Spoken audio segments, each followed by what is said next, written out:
nderuar shikues me mbrëma, mirë se vini në edicionin qendror të lajmeve këtu në Radio Televizionin Ora News. Ju me disa prej titujve kryesor.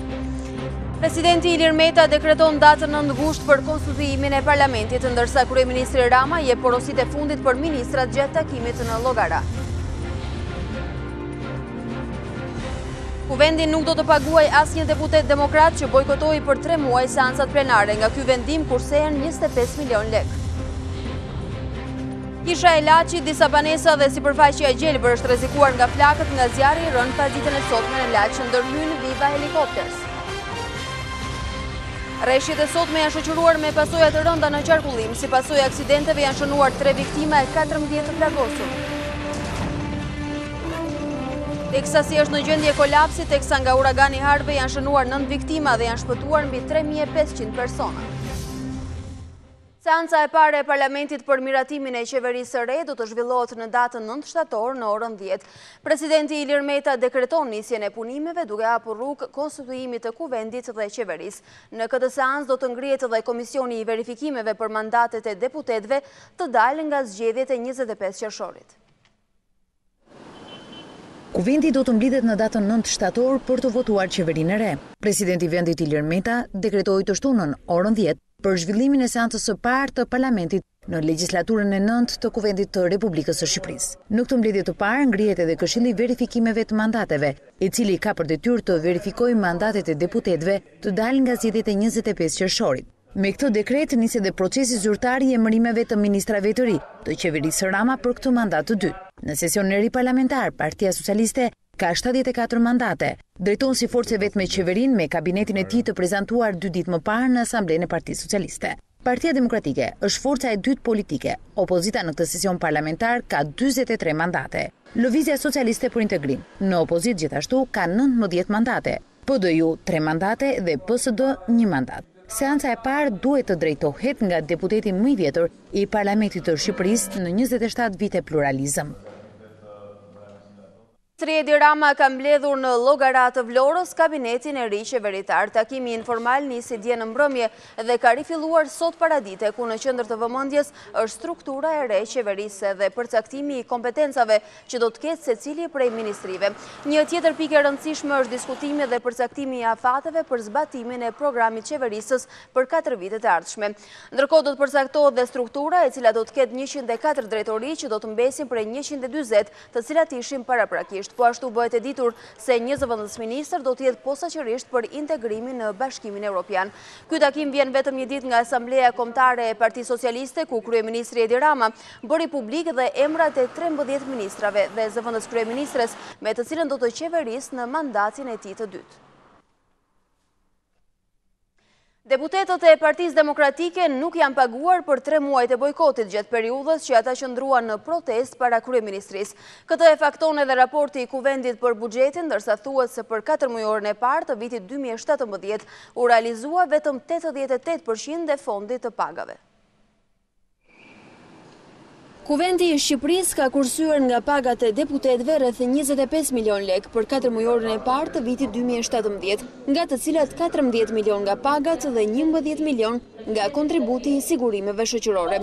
Kjo për faktin se kjo periudhë përkon me bojkotin e opozitës në kuvend, e cila ngriti çadrën e protestës në bulevard me kërkesën për zgjedhje të lira dhe të ndershme. Fakt ky që përmendet edhe në raportin e monitorimit të buxhetit për 4 mujorën e parë të vitit 2017, ku ishte parashikuar një fond prej 116 milion lekësh për paga, por është realizuar vetëm në shifrën prej 88%.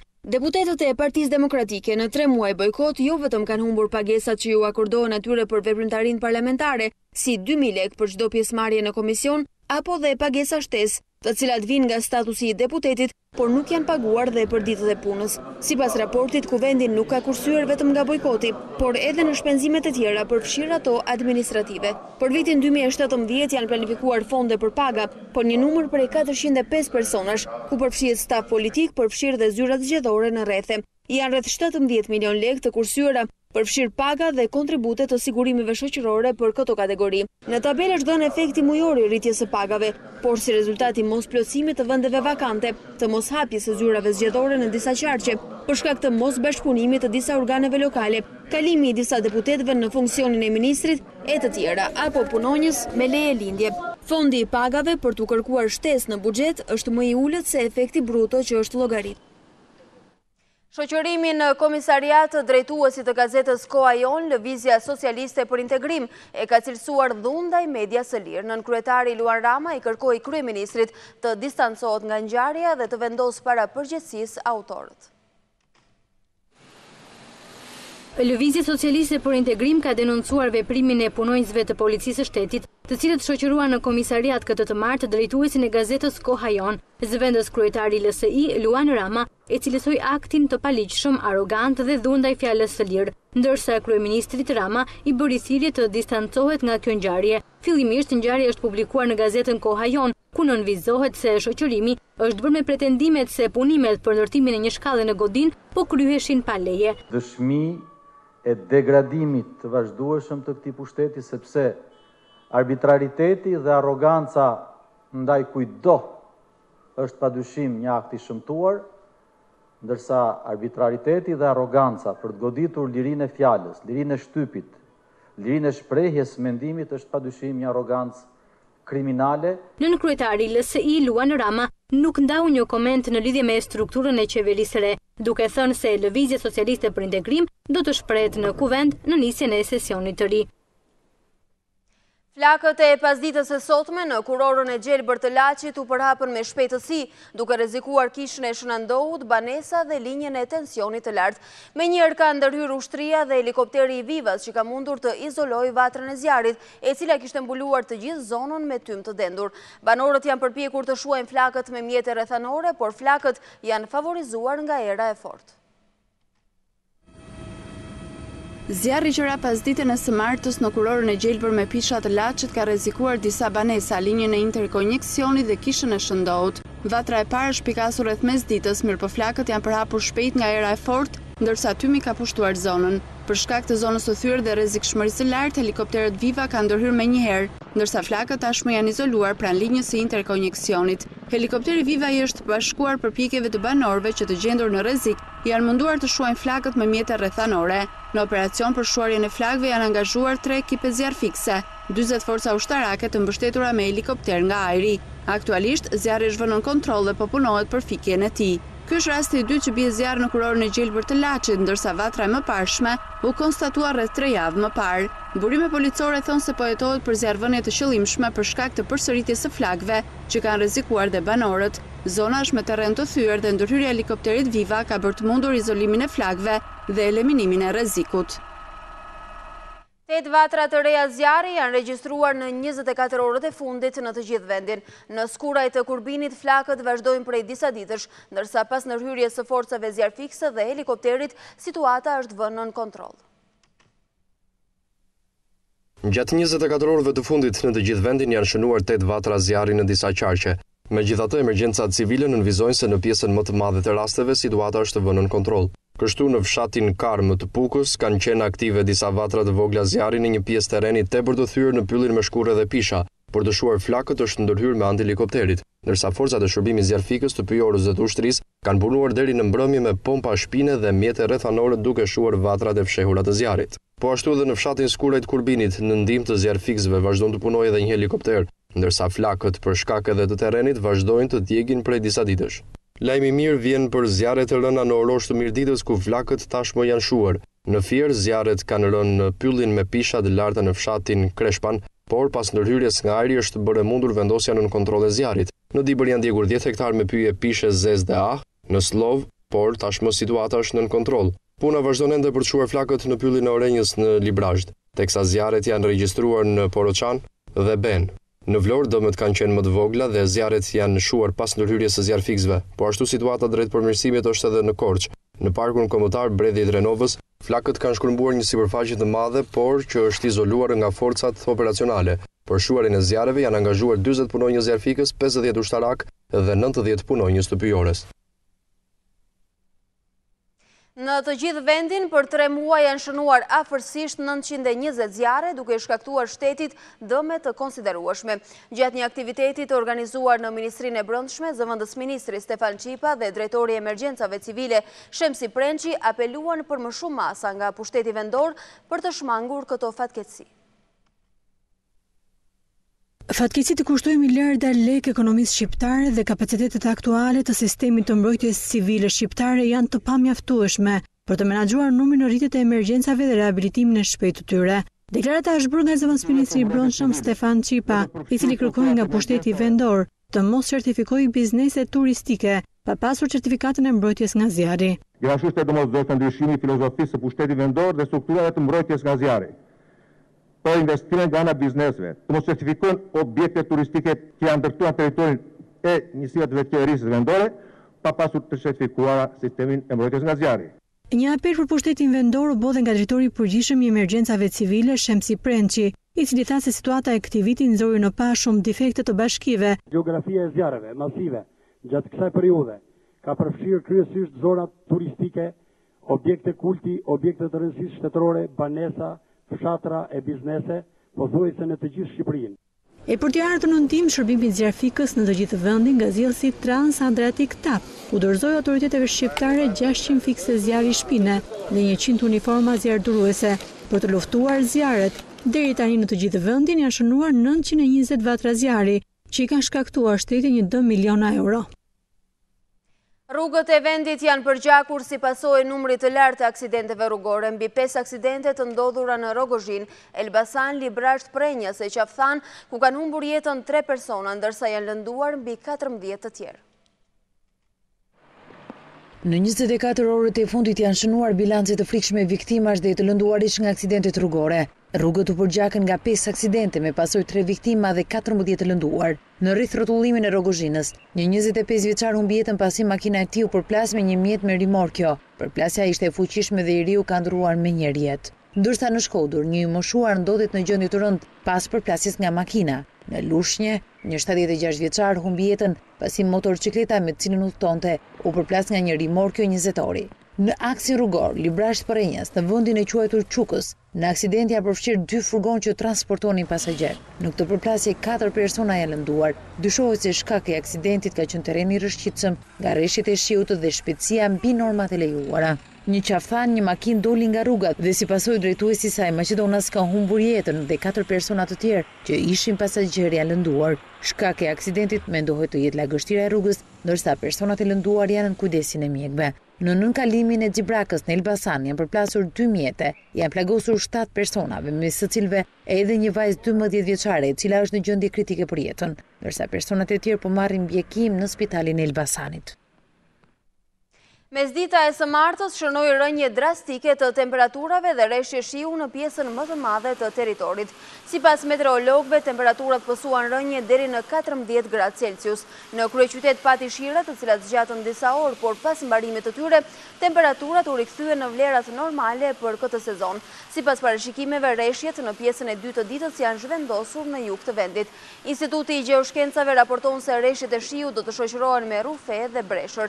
Instituti i Gjeoshkencave bën të ditur gjithashtu se dita e mërkur do të jetë e kthjellët dhe me temperatura relativisht të larta.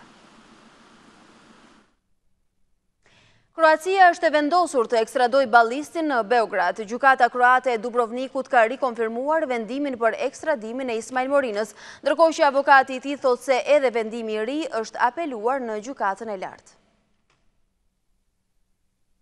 Gjykata kroate e Dubrovnikut ka rikonfirmuar vendimin për ekstradimin e ballistit në Serbi. Lajmi është konfirmuar nga radiotelevizioni Crna Gora, i cili saktëson se kjo gjykatë me urdhër të Gjykatës Supreme të Kroacisë ka rivendosur ekstradimin e shtetasit shqiptar drejt Beogradit. Pero Miloglav, zëdhënësi i kësaj gjykate, deklaroi se Ismail Morina ndodhet aktualisht në qelitë e paraburgimit të ekstradimit në Dubrovnik, ndërsa avokati i ballistit tha për të përditshmen serbe Tanjuk se tashmë është apeluar edhe vendimi i ri në gjykatën e lartë kroate.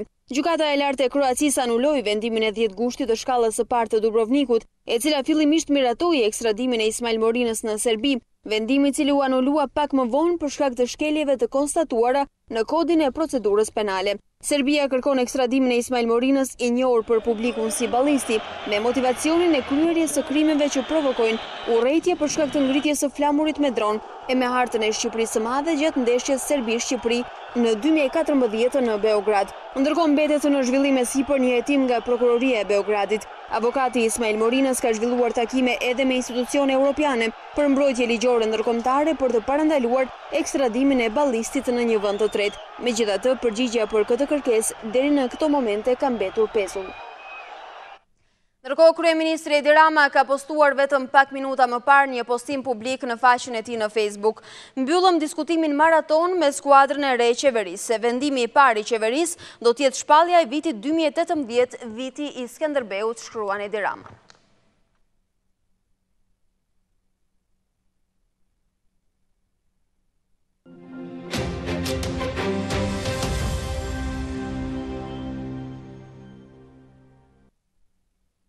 Ndërkohë, presidenti amerikan ka vendosur të zbresë personalisht në terrenet e prekura nga stuhia shkatruese Harvey në Teksas. Nga ana tjetër, uragani po shtrihet edhe drejt Luizianës e po godet me të njëjtin ritëm edhe Houstonin. Deri në këto momente flitet për 9 viktima e 3500 të shpëtuar.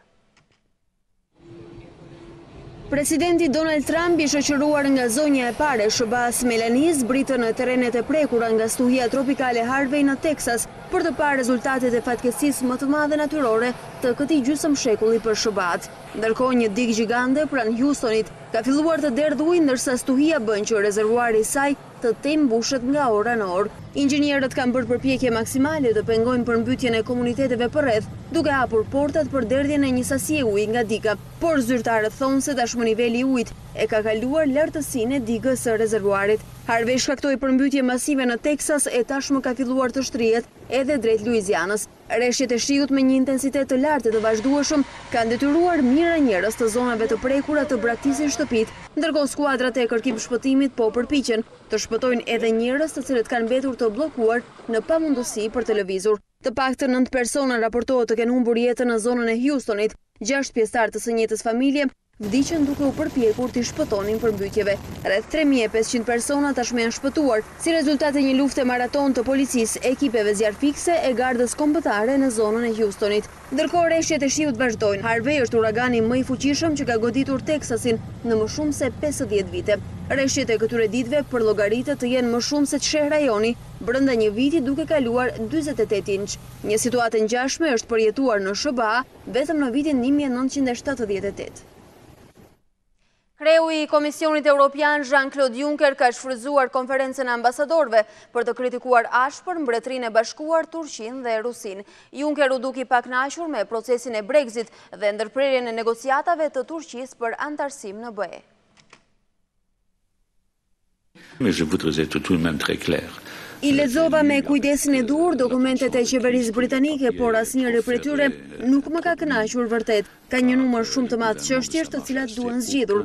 Me mbledhje kritika për qeverinë britanike dhe procesin e Brexit, e nisi fjalën e tij presidenti i Komisionit Evropian, Jean-Claude Juncker, gjatë konferencës së ambasadorëve.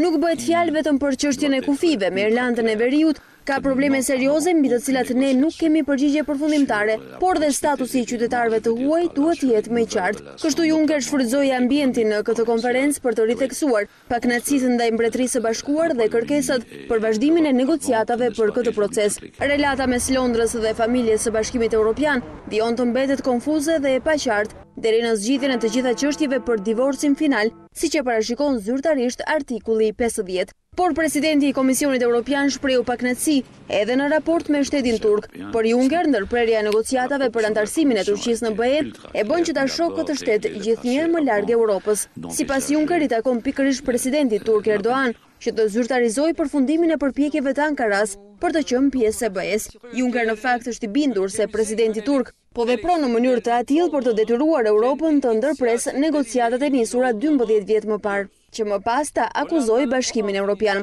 Juncker nuk la pa përmendur as Rusinë, duke bërë një analizë të përgjithshme mbi marrëdhënien mes BE-s dhe Moskës zyrtare. Kreu i Komisionit Evropian shprehu bindjen se nuk mund të ketë siguri europiane në shekullin që vjen pa Rusinë. Pallati i Elizes ka mirëpritur banorin më të ri të saj, një qen labrador që do të shoqërojë presidentin francez Emmanuel Macron gjatë takimeve zyrtare. Emri i tij Nemo është frymëzuar nga personazhi me të njëjtin emër i novelës 20.000 lega në det. Është traditë që prej viteve 70 që presidentët francez të shoqërohen nga qentë presidencial. Pallati Elizes ka mirëpritur qenin e ri presidencial që do të shoqërojë presidentin francez Emmanuel Macron gjatë vizitave të tij. Nemo, një racë e kryqëzuar labradori të zi me një grifon, debutoi në takimin e presidentit Macron me homologun e tij nigerian, Mahamadou Issoufou. Nemo, i cili mendohet të jetë rreth 2 vjeç, u adoptua javën e kaluar nga Macron dhe bashkëshortja e tij Brigitte, nga një organizatë franceze për mirëqenien e kafshëve, të quajtur Shoqata e Mbrojtjes së Kafshëve. Emri i qenit të ri presidencial sipas ndihmësve të Macron është përzgjedhur nga vetë presidenti dhe frymëzohet nga libri i autorit francez Jules Verne, 20.000 lega në ndet, ku kapiteni Nemo komandon në ndecën Nautilus. Edhe presidentët e mëparshëm François Hollande, Jacques Chirac, François Mitterrand dhe Charles de Gaulle kanë mbajtur si shoqërues të tyre qen presidencial, një traditë që shtrihet në fillimet e viteve 70.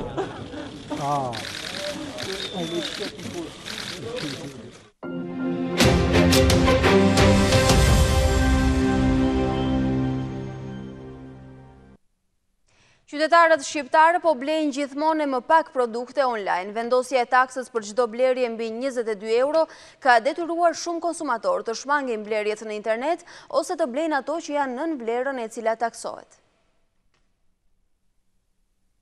Vendosja e taksës për të gjitha blerjet online mbi 22 euro ka detyruar qytetarët që të blejnë më pak në internet ose t'i blejnë ato nën kosto. Nga vëzhgimi i bërë në disa pika postare në Tiranë, konsumatorët thonë se me këtë tatim janë stepur në blerjen e produkteve online. Sipas qytetarëve, nëse më parë blenin në internet pasi i gjenin më lirë, tashmë me taksën e rritur nuk kanë asnjë përfitim. Pak a shumë, sepse shkon pothuajse e njëjta vlera. Kryesisht njerëzit që blejnë online, përveç se këto që i blejnë online i marrin lirë, sepse i marrin në pjesën e eBay e tjera. Me atë taksën shkojnë pak a shumë sa ti marrësh këtu dhe e keni ullur blerjet, ndikuar nga ta? Po, ka ndiku. Keni blerë më pak të periudhë? Kemi blerë më pak, po, normal. Çfarë produktesh bleni kryesisht? Po kemi blerë këto të kozmetikës. Jo, kremra, bujë floksh. Absolutisht që po. Ka ndikuar shumë, madje edhe unë personalisht që me blerë online faktikisht më shumë jam e zhgënjur.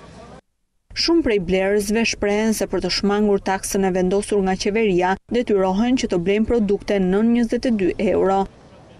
Po blejmë gjëra në eBay, këto janë kryesisht këto që blejmë, telefona, gjëra, këto gjërat e vogla, jo të mëdha. Si kam vënë re, për atë që më zhdash mua faktikisht se kam pas problem, po edhe ajo duhet shikuar e pjesë. I kemi blerë në kosa dhe se kemi vënë re, domethënë se kemi ndjerë. Sipas të dhënave të Instat, në 5 muajt e parë të këtij viti, transporti i mallrave me postë ul me 12% krahasuar kjo me të njëjtën periudhë të një viti më parë, ndërsa si 7 mujor statistika tregojnë një rritje me 3.5% ose 45 ton mallra. Dollari amerikan arrin nivelin më të ulët të shkëmbimit ndaj lekut shqiptar. $1 është shkëmbyer me 110 lek nga 130 që këmbehej në fillim të këtij viti. Ky zhvlerësim lidhet kryesisht me situatën e kësaj monedhe në tregjet ndërkombëtare dhe vlerësimin e euros. Moneda amerikane është dobësuar ndjeshëm gjatë ditëve të fundit. Në kursin e këmbimit $1 tashmë këmbehet me vetëm 110 lek nga 130 që këmbehej në fillim të këtij viti. Dollari amerikan është vlerësuar krahasuar me të njëjtën periudhë të një viti më parë. Sipas ekspertëve, kjo situatë ka ardhur e ndikuar nga zhvlerësimi i dollarit në tregjet ndërkombëtare, por e ndikuar edhe nga një euro e dobët në vend. Moneda e gjelbër arriti vlerësimin e saj më të lartë menjëherë pas zgjedhjes së presidentit Donald Trump dhe vendimit të Federal Rezervës për të rritur normat e interesit. Ndërkohë moneda europiane vijon që të ketë një rritje të lehtë në Shqipëri, megjithatë ekspertët shprehen se sasia e shumtë e kësaj monede në qarkullim nuk do të lejojë që të kalojë nivelin e 134 apo 135 lekëve. Aktualisht një euro shkëmbet me 132.9 lek. Ndryshimi menjëhershëm i vlerës së euros ndaj lekut në Shqipëri ka ndodhur në vitin 2011 kur euro arriti në 140 lek nga 123 që ishte në vitin 2009.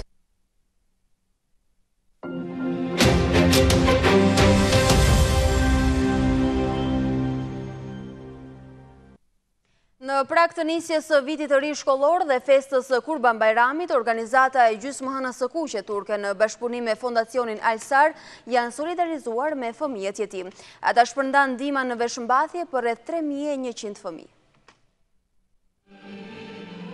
Ka vendosur të jetë në shërbim të njerëzve në nevojë përmes politikës, si kundër vëllait i tij, kryeministri i Turqisë, Binali Yıldırım, po përmes nismave humanitare. Ilham Yıldırım, kryetari i organizatës së gjysmëhënës së kuqe turke, ishte këtë të martë në Shqipëri për të shprehur solidaritetin ndaj fëmijëve jetim. Në bashkëpunim me Fondacionin Alsar për këtë kategori, janë shpërndar ndihma në veshmbathje. Yıldırım, të tilla nisma i sheh si mundësi edhe për forcimin e marrëdhënieve mes dy vendeve. 1500-1400 aileye gıda yardımı yapmıştık.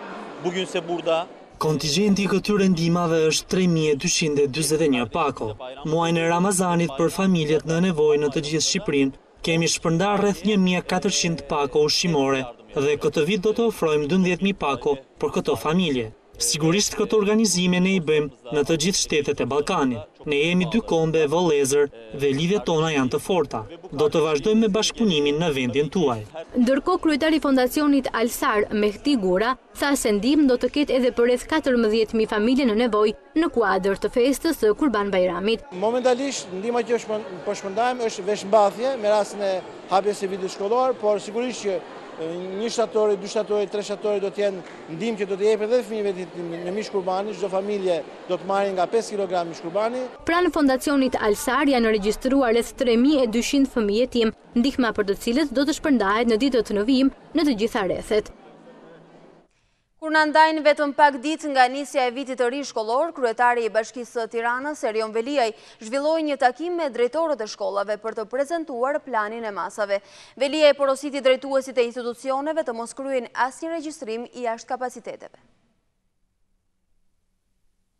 Në prag të vitit të ri shkollor, në institucionet e arsimit që janë edhe më të njohura në Tiranë, shënohet fluks regjistrimesh dhe kërkesat çdo vit janë më të larta. Kryetari i Bashkisë së Tiranës në një takim me drejtuesit e shkollave u kërkoi atyre të mos bëjnë regjistrime mbi kapacitetet që kanë këto institucione arsimore, duke krijuar mbi popullimet të klasave. Mund të ketë drejtoresha ose drejtor, të cilët thonë e kreva regjistrimin për 100 veta, po kësaj s'do t'ja prish se e ka me merak të punë, do t'ja regjistroj dhe këtë çunin 101 vet. E di çfarë? Nuk e ndihmuar një njeri. E ke prish për 100 tjerët. Përfshi dhe njeriu që mendon që e ke ndihmuar, i cili pasi tulet me 3 veta në bank ose ta bëjmë mësimin pas dite, jo vetëm që s'e ke ndihmuar, po i ke prishur ndjeshëm cilësinë e arsimit, sigurisht dhe cilësinë e jetës së një familje. Ju lutem, duhet ta ndalojmë këtë praktikë. Nëse regjistrimet e kuotave tuaj janë mbyllur, atëherë shkolla është ngjitur. Gjithashtu Velia i bëri thirrje qytetarëve të Tiranës të shmangin lëvizjet me automjetet në orët e para të mëngjesit. Me të krijuar dhe qeveria re, ne do të flasim edhe me zyrtarët e administratës publike, që sërish ne të kemi një sens orar, ashtu si bashkia alteron, që të mos kemi atë fluks të gjithë në të njëjtin 30 minutë në mëngjes. Nga ana e Bashkia e Kryeqytetit thonë se janë marrë të gjitha masat për krijimin e kushteve infrastrukturore të përshtatshme për shkollat në të cilat është investuar. Gjithashtu në muajin shtator hapen 3 shkolla të reja, ndërsa gjatë 4 viteve Velia i ka shprehur ambicien e ndërtimit të 20 shkollave të reja. Kemi shkollën Beti Muço në kombinat, shkollën Hoxha Tasim tek Pazari Ri dhe shkollën Ardian Klosi tek Bregu i Lumit. Viti ri shkollor nis më 11 shtator për të gjithë arsimin parauniversitar. Për regjistrimet ndiqet praktika e shkollës më të afërt me vendbanimin. Gjatë këtij takimi, kryebashkiaku Velia i tha se do të vijojë investimet edhe për pajisjen e shkollave me sistemin e ngrohjes për të përballuar dimrin. Ndërkohë, kryetari i Partisë Demokratike Lulzim Basha ka reaguar për procesin e shpërndarjes së librave shkollor, ndërsa thotë se mira prindër dhe nxënës vazhdojnë radhët e gjata anë mban vendit. Në një reagim për mediat, kryetari i opozitës thekson se jemi vendi i vetëm në rajon ku librat për shkollimin e detyrueshëm jo vetëm nuk jepen falas, por janë shtrejtuar çdo vit.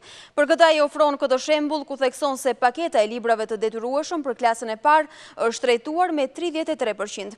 Në këto 4 vite nga 11790 lek në vitin shkollor 2012-2013, tashmë në 17760 lek në vitin shkollor 2015-2016. Shpërfillja e arsimit është dëm i pariparueshëm për të ardhmen e vendit, thekson Basha, ndërsa sipas tij librat për arsimin e detyrueshëm duhet të jepen falas dhe të shpërndahen nga vetë shkollat.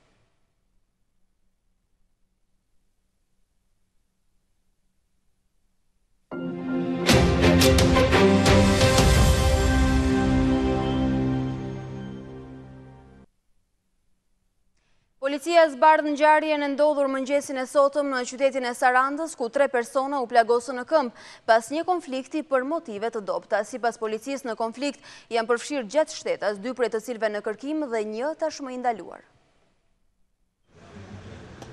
3 persona, 2 prej të cilëve në gjendje më të rëndë, kanë mbetur të plagosur gjatë një përplasje me armë që ka ndodhur mëngjesin e kësaj të marte në fund të bulevardit të Sarandës. Ngjarja ka ndodhur në vendin e quajtur zona e turizmit, rreth orës 3 të mëngjesit, pas një sherrri të nisur në një lokal që ka vijuar më pas në rrugë. Të plagosurit janë Antonio Shyti, 37 vjeç, Besi Xhafa, 26 vjeç, si dhe Fisnik Musaj, pronari lokalit. Sipas policisë, nga hetimet paraprakje ka rezultuar se Shyti, Xhafaj, Canaj dhe një shtetas tjetër me iniciale AQ janë konfliktuar fizikisht me Fisnik Musajn dhe një tjetër me inicialet DM, duke përdorur armë zjarri ndaj njëri tjetrit për motive të dobta. Lidhur me këtë ngjarje, policia ka shoqëruar në komisariatin 8 shtetasit për zbardhjen e rrethanave të ngjarjes, ndërsa është ndaluar Renald Canaj. Gjithashtu policia ka shpallur në kërkim të 2 shtetasit, AQ dhe DM. Policia e Sarandës përmjediset plagosurit Antonio Shyti dhe Besim Xhafaj janë sjellë në qendrën spitalore universitare Nën Tereza për ndihmë të specializuar, ndërsa Fisnik Musaj ndodhet në spitalin rajonal të Sarandës në gjendje të stabilizuar.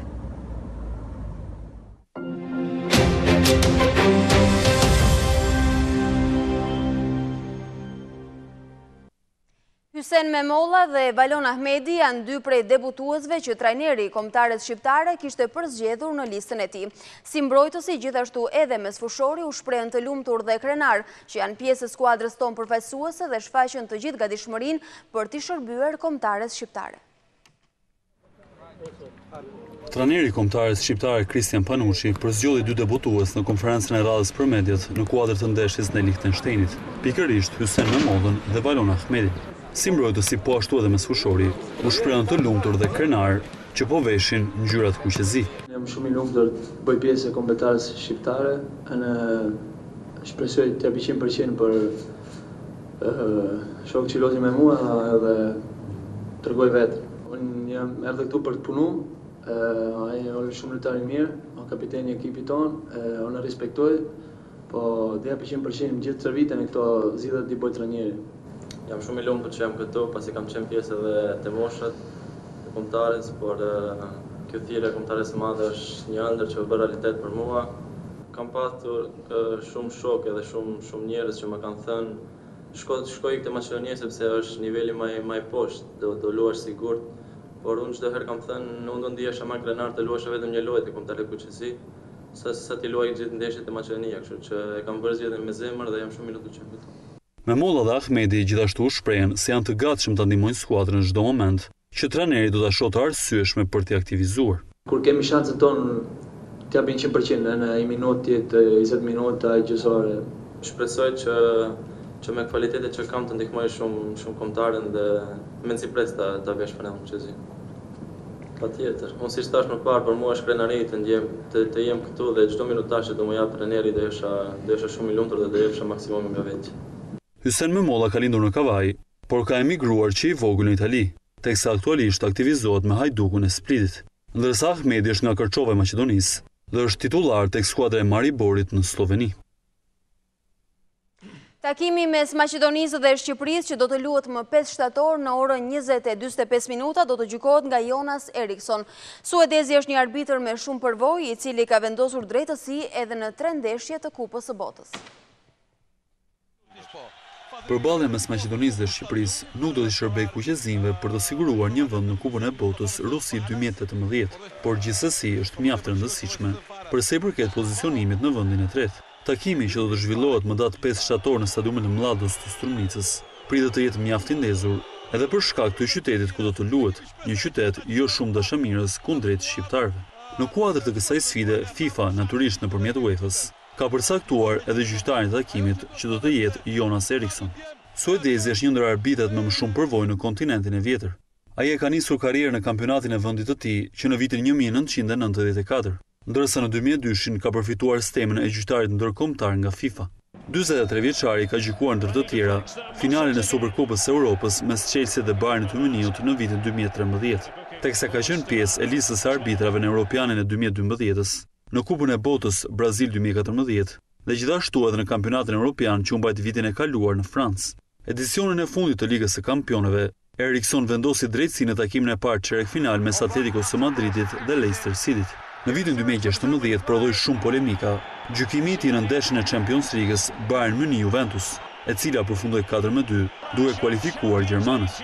Jonas Erikson është një biznesmen dhe shitja 15% të aksioneve që zotëronte në një kompani televizive i solli rreth 8 milion euro fitim, teksa aktualisht pasuria e tij llogaritet të jetë 13 milion euro, pra një gjyqtar milioner për kombëtarin shqiptar.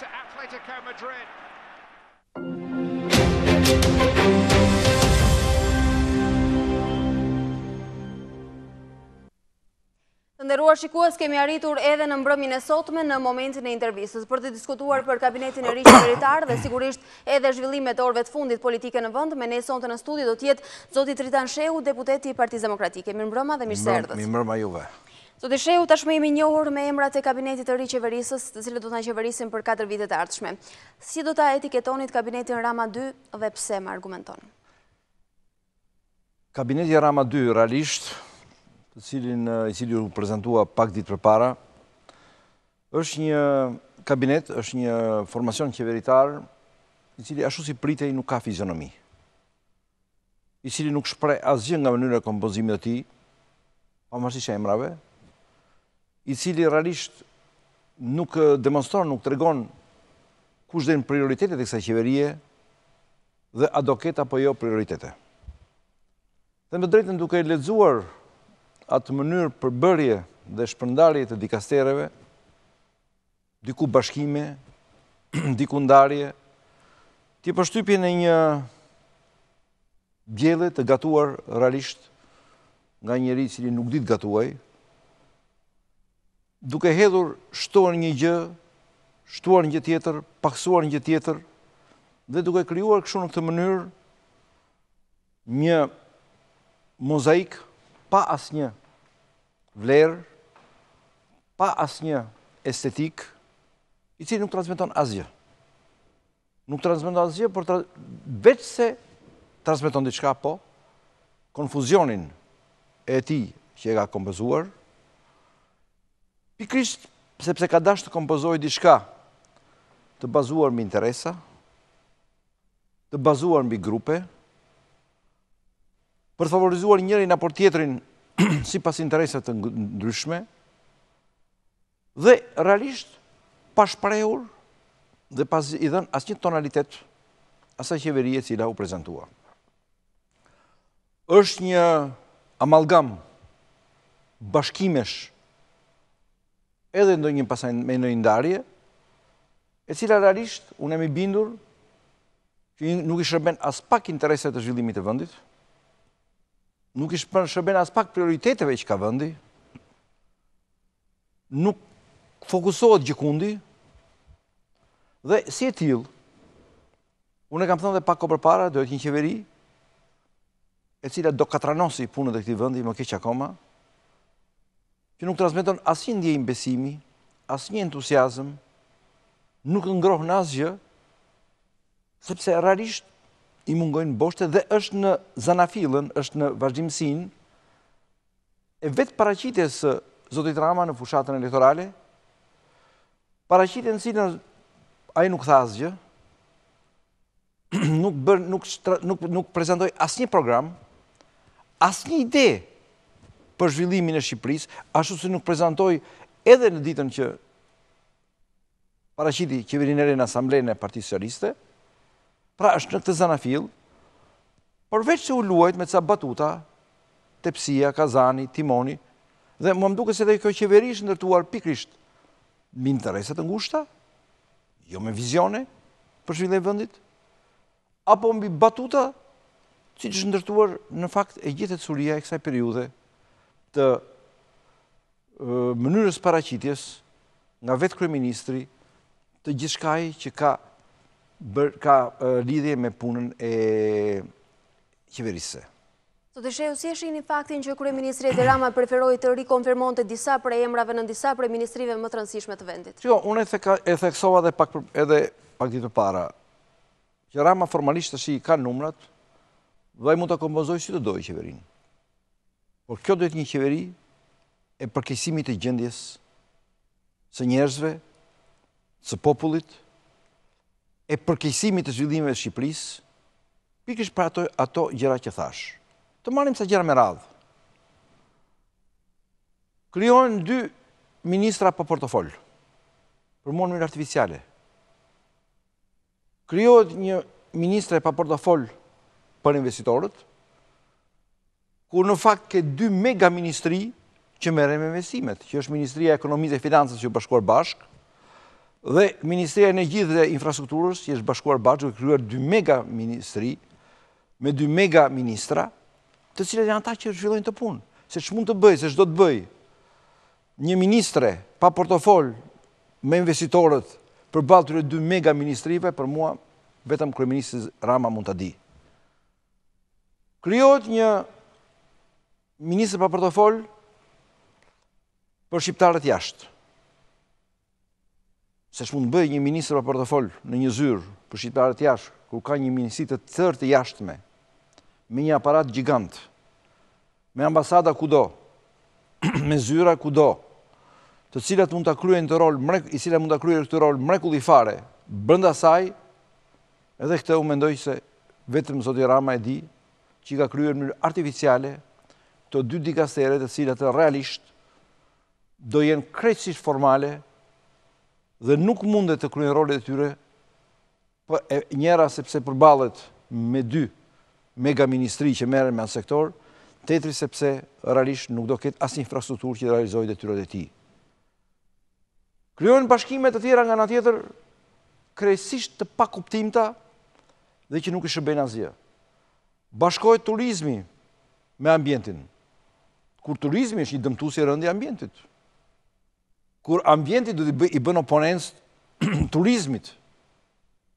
Një bashkim absolutisht pasi kuptim, dhe nga ana tjetër bashkohet Ministria e Shëndetësisë me probleme sociale, 2 mega sektor të dështuar krejtësisht në legjislaturën e kaluar, bashkohen bashkë për të krijuar një mega ministri e cila realisht nuk mundet të kryejë funksionet as njëres as tjetrës. Zoti Shehu, duhet të ishin 19 ministri apo shkrirjet nuk janë të duhurat, nuk janë adekuate? Se si do kombinohen, nuk ka rëndësi numri, ka 19 apo ka 16 apo ka 15 për qeverisur vendin.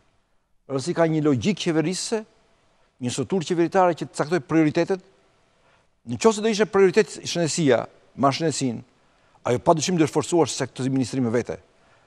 Mbasi dështoi për 4 vjet shëndetësia me shëndetësinë falas dhe mbasi sot neve nuk kemi shëndetësi, ndoshta me të drejtë Rama e zhdukë ministrinë e shëndetësisë, sepse Shqipërisë nuk i duhet shëndetësia. Dëgjova që kryeministri tha që ka vende që e kanë të bashkuar ministrinë e shëndetësisë me probleme sociale. Po, është e vërtetë. 2 kategori vendesh.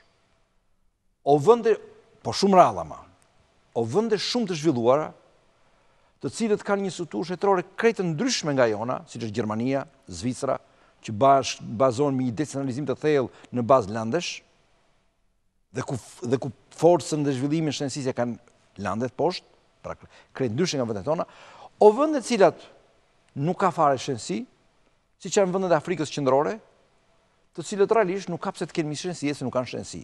Ne ku hym? Te vendet e para padyshim shumë të zhvilluar nuk hym.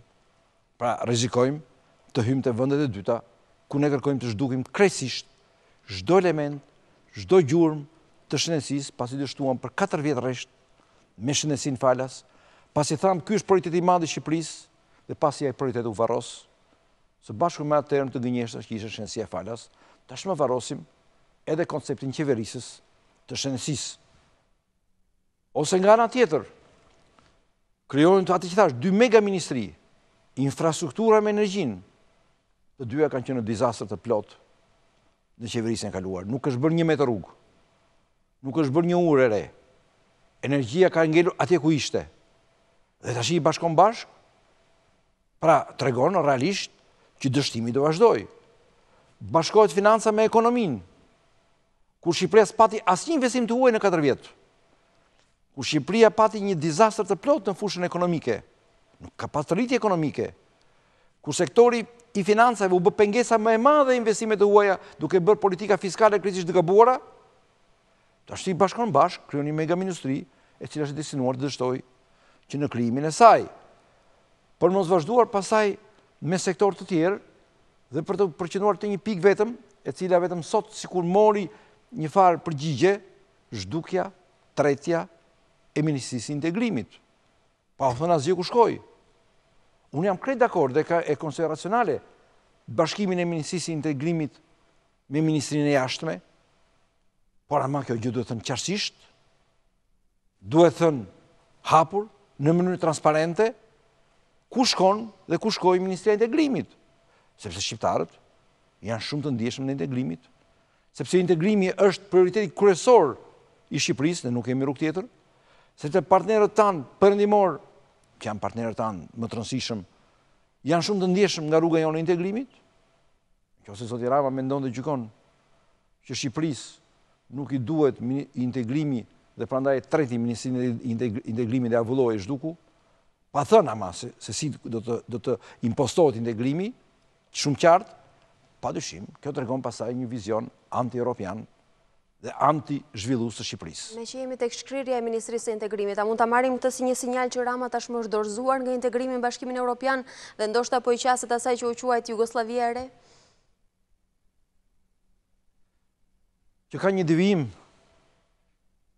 në politikën e jashtme tonë, në politikën rajonale, ndaj boshteve tona tradicionale, ndaj partnerëve tanë strategjik rajonal, dhe ndaj procesit të madh të integrimi duke krijuar ca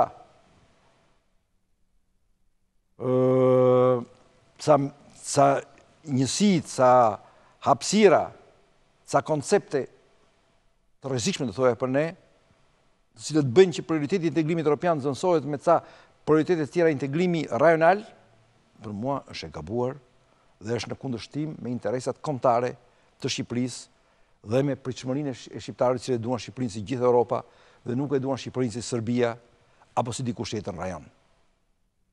Që këto sinjale janë vënë re në periudhën e fundit, kjo është ka qenë e dukshme.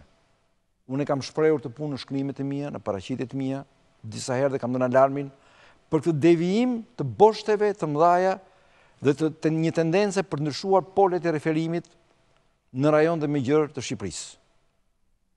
Për të zhvendosur prioritetet tona në rajon nga vendet e Bashkimit Evropian që kemi brenda Ballkanit, drejt Beogradit, apo për të zhvendosur pasaj disa partneritete jetësore për ne, qoftë dhe me Italinë, me zërë dhe me cilën janë zbehur, dhe nuk janë lartësinë e duhur, megjithëse janë të mira, janë shumë të mira, por nuk janë realisht në eficiencën e duhur, me disa marrëdhënie të tjera të cilat largojnë nga Europa dhe nga Perëndimi. Pra, këto sinjale janë dukur. Dhe pikërisht tashmë hidhet në skakier kjo ide e re e cila padyshim është një ide e cila mënyra si është paraqitur, pa shumë transparencë dhe pa shumë hapësira, krijon dyshime e një devijimi të boshit ton të integrimit evropian drejt një hapësire tjetër, e cila realisht është rrezikshme, se në largon nga perëndimi, nga familja jonë.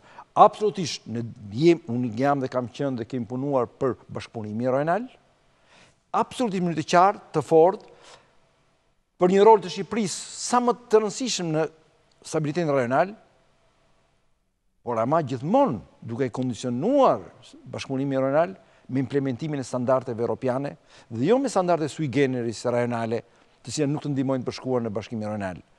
Dhe më shumë në një kohë kur politikat rajonale, zoti Rama këtë e fundit, kanë zbehur rolin stabilizues të Shqipërisë, duke krijuar në mënyrë artificiale dhe duke shkatruar deri në themel marrëdhënie për shembull shumë të rëndësishme me partnerin tonë strategjik që është Greqia, që është ndaj NATO-s dhe BE-s, dhe duke tentuar të vëzhgojë të marrëdhënie drejt Beogradit, me cilën absolutisht Serbinë do të kemi marrëdhënie të mira, por deri në fakt niveli dhe të kondicionuara pastaj me faktorë të tjerë dhe të pamundshme për të zëvendësuar marrëdhënie shumë të rëndësishme thelbësore që ne do të kemi me vendet e Bashkimit Evropian, siç është Greqia, për mos folur pastaj me Italinë, i cili është partneri jon kryesor, porta jonë e integrimit, rruga jonë drejt Europës, dhe është padyshim ai që na ka mbështetur më shumë në këtë periudhë.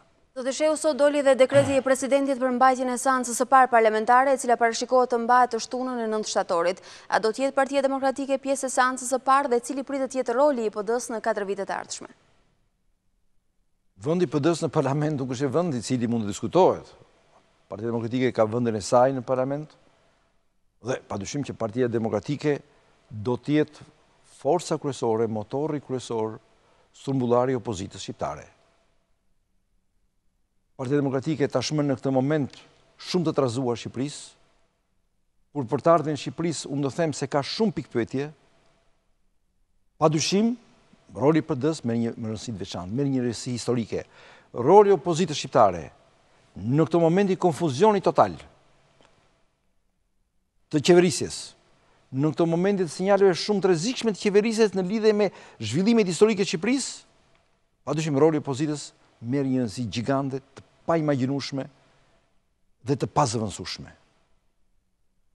Partia Demokratike është forca kryesore opozitare, është forca më europeiste, më perëndimore dhe do të bazojë luftën e saj opozitare mbi konceptet demokratike, mbi konceptet perëndimore, mbi konceptet euroatlantike, europeiste, mbi ide të qarta, projekte të qarta, alternativa të qarta, për të kundërvënë zullume të mëdha që qeverisja ka bërë dhe parashikohet që do të bëjë duke u bazuar edhe në kompozimin e ri të qeverisë saj, edhe të ideve që ka hedhur për zhvillimin e mëtejshëm të vendit, në fakt nuk ka hedhur ide, të jemi realist. Unë s'kam dëgjuar asnjë ide, asnjë mendim, asnjë program të qartë, asnjë prioritet për zhvillimin e Shqipërisë në këtë periudhë të re të qeverisjes së zotit Rama.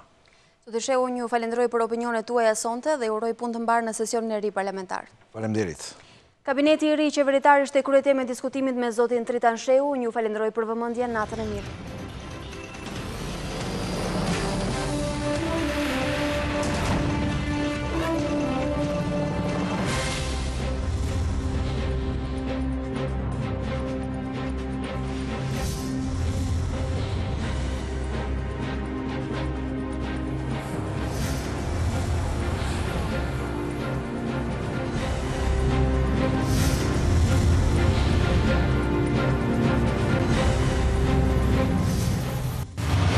Ora News. Aty ku ngjarja ndodh.